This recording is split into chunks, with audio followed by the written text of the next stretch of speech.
Ladies and gentlemen, thank you for joining us today here at Two Wheel Thunder TV. We're here at Dayton Expo, the Dayton Cycle Fest, the second annual Dayton Cycle Fest. We're here with John from Gangster Choppers down in Richmond, Virginia. John, it's good to see you, bro. Man, it's nice to see you too. Man, you got some great bikes here. We've been hanging out talking this morning. You've got some good ideas. Plus, your philosophy on building bikes is not the norm. It's, and unfortunately it's not today. Maybe 20 or 30 years ago, more builders would have been in tune with what I'm doing currently. But I started out as an enthusiast first. When I was a child, I've read hardback books about Harley Davidsons. I looked at magazines that had Harley Davidsons in them. I had Harley Davidson motorcycle sales brochures. And I was just crazy about Harley, so we cut up a lot of Harley Davidsons. Well, that's how the chopper thing got started. You know, it didn't get started in the boxes. And you didn't walk into a showroom and already buy a preset, prefab, everything's put together for you, custom. No, you got a stock scooter. Yep. And you took a hacksaw and a pair of vice grips and you changed up a little bit. Or a monkey wrench. Or monkey wrench, crescent wrenches and all those things? Whatever you had. The first time that I heard of a frame being raked, it was just a guy that took a hacksaw and he cut the neck and he had a railroad timber. And he put a strap around the bike and held the bottom of the frame to a railroad timber, and he pried up on the front end, and then he stick welded the neck back together. That'll work? Yeah. That'll work? I actually had an opportunity to ride the bike early on in my career. He brought the bike in, wanted me to do some service work to it, and I rode it, and the bike handled great. Sweet. I wouldn't do it today. Right. I'm not advising to do it. But, that's the way it was 30, 40, 50 years ago. That's right. Some of us old guys remember that. And we remember when we couldn't go into a store and, just buy everything. We couldn't go into a custom chop shop. They didn't have that. They didn't have things called riding gear when we started riding. Oh, no. Harley didn't have a motor clothes department. No. They had a parts department and they had bikes, That's right. And but now everything has progressed, and that's good. The engineering and technology that made bikes more reliable. Sure. Technology has come a long way. We've learned a lot. Like this bike that you've got here. You say this is an old police bike. It was a Virginia State Trooper bike. And I bought it at auction. I actually bought 3 of them. Oh, this is nice. And I can see the PD pulling you over on this one. they would have a field day with it now. Oh, yeah. Yeah. But a lot of times the police officers, they think that the bike is cool too. Well, I can imagine so. I've been stopped so that police officers could just get a closer look at the bike or even cars. I'm into hot rods. And they'll stop you and they're just, how low is that roof? Yeah, let's see if we can clear this. Now, Gangster Choppers, you've been doing this all your life, I know, but full-time you've been doing it since what, 99? 99. Okay. I went full-time in the industry. You've done well, because we see in all the magazines. Personnel Publications has got you everywhere. Yeah. Dave Nichols and his boys and girls, great guys. We love them a lot, but you're in all of them. Well, I'm not a political sort of guy. I think the bikes have a broad appeal.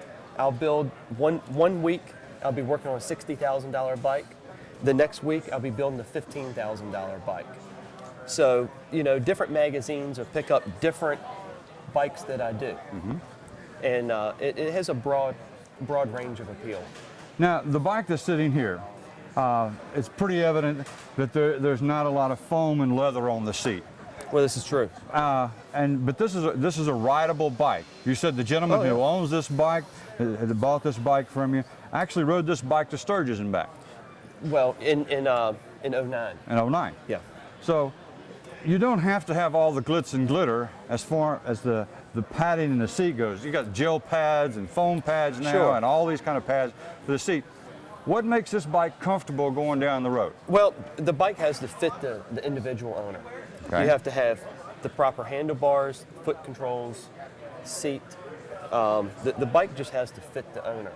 And when all of those things are working, you're not going down the road with spasms in your shoulder blades, or your hips are hurting, things like that. Okay.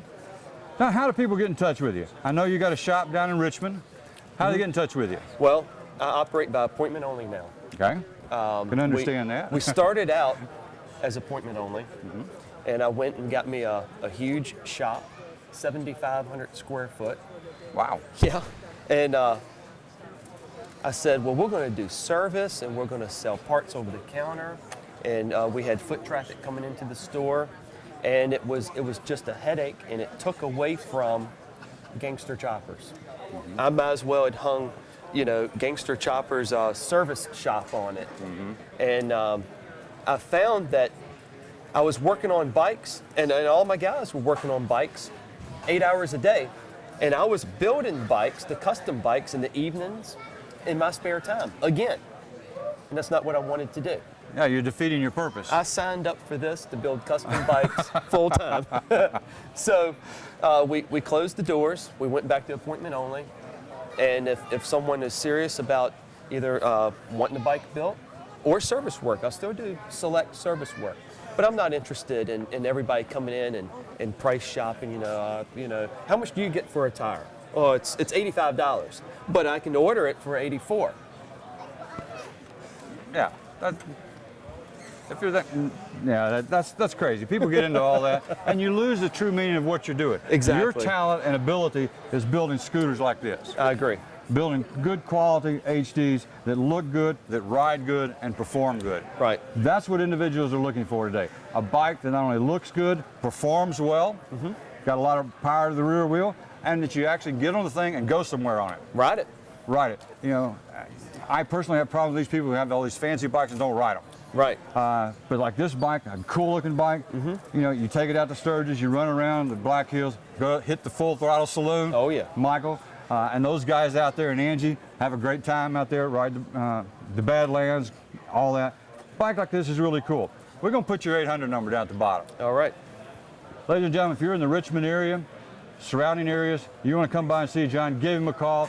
He'll open up things for you, give you a full tour, full disclosure. Full disclosure. He'll show you everything that you got. Got a lot of old school thoughts here, and not just old school with the modern terminology to it. He's got a lot of heritage that he relates to. Grandfathers, fathers, and people who really started all this ball rolling here. Oh yeah, yeah. And that means a lot. Well, I think it does. I mean, my grandfather had a 37 flathead. I've got little black and white pictures of it, and that was his first bike. 38 flathead, amazing. Well, ladies and gentlemen, thank you for joining us today here at Two Wheel Thunder TV, and we're at the Dayton Cycle Fest in Dayton, Ohio. John, appreciate it, my friend. Thank you. Wish you the best of luck. Continue building great bikes, and like 4 lads from London once said, we'd like to thank you on behalf of the group of ourselves, and I hope we pass the audition.